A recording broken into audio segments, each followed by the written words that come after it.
বন্ধুরা দেখো, কালকে অনেক ইলিশ মাছ খেয়েছিলাম। ইলিশ মাছের লেজাটা রেখে দিয়েছিলাম ভর্তা খাবো বলে, তার দিনে আজকে আর হয়ে ওঠেনি। এই রাতে এখন গরম ভাত বসিয়েছি বন্ধুরা, দেখতেই পাচ্ছ।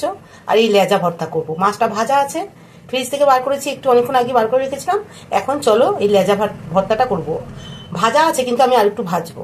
চলো লেজা ভর্তা করতে বন্ধুরা একটা গোটা পেঁয়াজ, কাঁচা লঙ্কা, একটা রসুন লাগবে। শুকনো লঙ্কা বা শুকনো লঙ্কা গুঁড়ো একদম লাগবে না, দারুণ লাগে গরম ভাত দিয়ে খেতে। তা চলো দেরি না করে লেজা ভর্তাটা বসাই। গ্যাসটা ধরিয়ে দিই বন্ধুরা। এদিকে আমার ভাতও হয়ে গেছে। গরম ভাত দিয়ে লেজা ভর্তা খেতে কিন্তু দারুণ লাগে। কড়াইটা বসিয়ে দিই, অল্প সর্ষের তেল দেবো। অল্প সর্ষের তেল দিলাম, লেজাটা একটু ভাজবো। লেজাগুলো বন্ধুরা দিয়ে দেবো, কাঁচা লঙ্কা দিয়ে দেবো,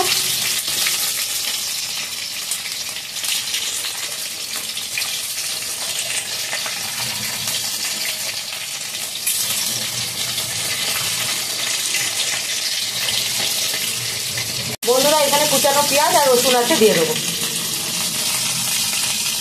একটু হলুদ দেবো বন্ধুরা, নুন দেবো না বন্ধুরা। নুন দিয়ে মাছটা ভেজেছি, এমনি ইলিশ মাছ একটু নুন। এবার এই রসুন, পেঁয়াজ, কাঁচা লঙ্কা সব ভেজে নেবো বন্ধুরা।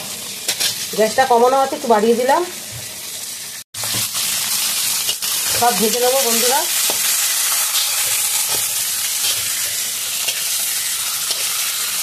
ভাতও আমার হয়ে গেছে।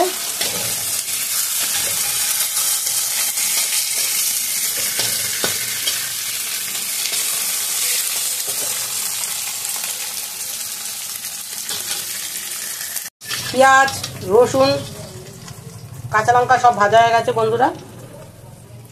এবার কাঁটাগুলো বেছে শিলে তারপরে বাটবো। ঠান্ডা হলে কাঁটাগুলো ভালো করে বেছে নেব। লেজাগুলো তুলে রাখলাম বন্ধুরা। আর এই যে পেঁয়াজ, রসুন আছে আর কাঁচা লঙ্কা আছে। আপনারা যদি কেউ শুকনো লঙ্কা দিয়ে বাটতে চান খেতে পারেন, কিন্তু ইলিশ মাছ তো কাঁচা লঙ্কা দিয়েই ভালো লাগে। একটু কালো জিরাও দিয়ে দিতে পারেন, আমার ঘরে আজকে কালো জিরা ছিল না। চলুন মাছের কাঁটাগুলো বেছে তারপরে শিলে ভালো করে বাটবো। এদিকে আমার ভাতও হয়ে গেছে, ভাতটা নামিয়ে নেব। ভাতও হয়ে গেছে দেখুন, গরম গরম ভাত দিয়েই ভালো লাগে। ভাতটাও নামিয়ে নিই, আসছি। বড় থালায় নিয়ে নিয়েছি বন্ধুরা, আর একটা কাঁটা চামচ নিয়েছি। বা কাঁটাটা কিভাবে, ইলিশ মাছের লেজায় তো ভালো কাঁটা থাকে। কাঁটা চামচটা দিয়ে কাঁটা চামচটা দিয়ে বন্ধুরা, একটা কাঁটা চামচ নেবেন, তাহলে খুব সুবিধা হয়। দেখুন মাছগুলোকে কাঁটা চামচ দিয়ে বার করে নেবেন আগে। অনেক সুবিধা হয় কাঁটা চামচ দিয়ে। দেখুন মাছগুলো আমার বেরিয়ে যাচ্ছে। তারপরে ছোট ছোট কাঁটাগুলো আপনি বেছে নেবেন হাত দিয়ে, তাড়াতাড়িও হয়ে যায় কাঁটা চামচে। এই দেখুন একটা বার হয়ে গেছে।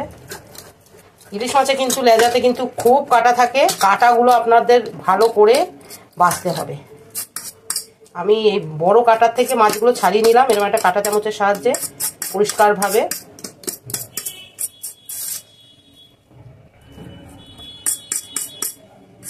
এই দেখুন, দেখেছেন? এটা দিয়ে মাছগুলো ছাড়িয়ে নিলাম। এই যে এবার এই মাছগুলো হাতে বাছবো। যাদের চোখে পাওয়ার আছে চশমা পরে বাছবেন। আমি যেরকম চশমা পরে বাছছি। এই যে ইলিশ মাছের কাঁটায়, বারবার বলছি, লেজায় প্রচুর কাঁটা থাকে, খুব ভালো করে বাছতে হবে। তো গলায় ফুটে গেলে বিশাল বাজে ব্যাপার হবে। চলুন ভালো করে আমি কাঁটাগুলো বেছে নিই, তারপরে আবার আসছি। বন্ধুরা আমি ঘরে গিয়ে ভালো করে, ঘরের আলোটা একটু বেশি হয়, সেখান থেকে কাঁটা বেছেছি 1 ঘন্টা। দেখুন এই যে এতগুলো কাঁটা বেরিয়েছে, এতগুলো বড় কাঁটা বেরিয়েছে। ছোট ছোট কাঁটা যদি থাকে আমি শিলনোড়ায় বাটবো, হয়ে যাবে। নেই আশা করি। দেখুন এরকম ভাবে বন্ধুরা, এইভাবে দেখবেন কাঁটাগুলো আছে কিনা। দেখুন একটা কাঁটা পাবেন না, ভালো করে দেখুন। যতই ভালো করে বাছি না কেন দেখা যাবেই কাঁটা। এই দেখুন এরকম ভাবেই ভালো করে দেখে নিতে হবে। আমার যে একেবারে ভালো করে বাছা হয়েছে তা না, আমি আবার ভালো করে দেখছি এরকম করে করি হাতে লাগছে কিনা। কাটা বাছা আমার হয়ে গেছে, আপনারাও খুব ভালো করে দেখুন, একটাও কাটা নেই। ছোট ছোট যদি একটা দুটো থাকে তাহলে শিলে বাটবো, সেটা ঠিক হয়ে যাবে। তা চলুন শিলনোড়াটা বার করি।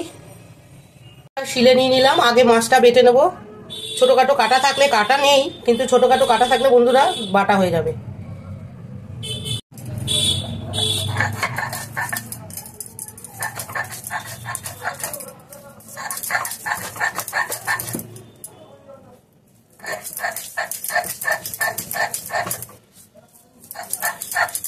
দারুণ লাগে বন্ধুরা। অনেকে লেজাটা বেটে ভেজে মেখে খেয়ে নেয়, কিন্তু শিলে বাটলে যে মাছের মধ্যে অনেক ছোট ছোট কাটা থাকে সেগুলোও বাটা হয়ে যায়, তাহলে না অসুবিধা হয় না, তো ভয় লাগে না। বড় কাটাগুলো তো খুব ভালো করে বেছে নিয়েছি, অনেকই কাটা ছিল।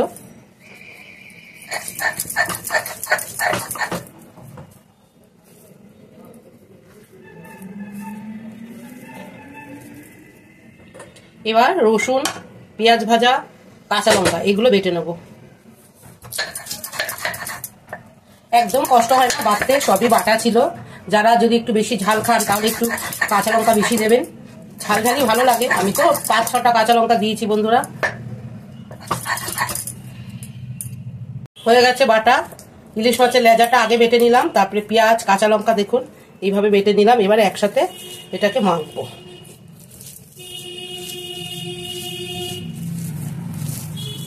এর যা স্বাদ বন্ধুরা,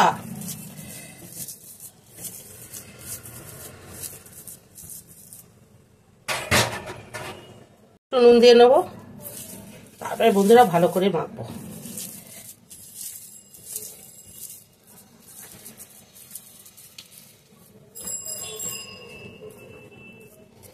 হয়ে গেছে বন্ধুরা, বেশি তেলও লাগে না। অবশ্যই একবার ট্রাই করবেন বন্ধুরা। শুধু ইলিশ মাছের লেজা না, যে কোনো মাছের লেজা এরমভাবে করবেন। কাতলা মাছ, যে কোনো মাছের লেজা দেখুন কতটা লোভনীয় দেখতে হয়েছে। খেতে তো ওফ, গরম গরম ভাত দিয়ে খেতে যা ভালো লাগবে বন্ধুরা।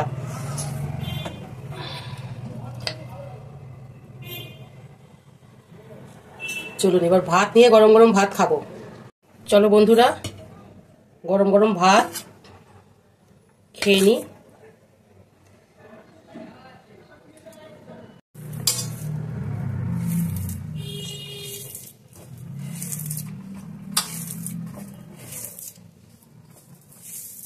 ওহ, কি সুন্দর গন্ধ বেরিয়েছে।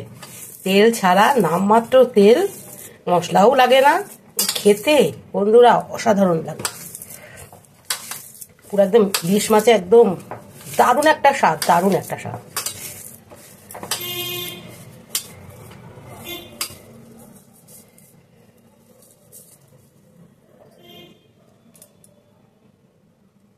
চলুন আমি খাই, আপনারা অবশ্যই বানিয়ে খাবেন।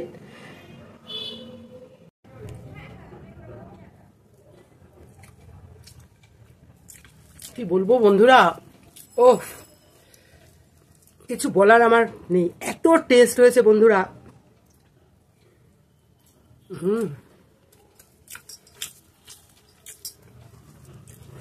মনে হয় আরো ভাত নিই, একটু ভাতে হবে না, আর একটু ভাত নিতে হবে।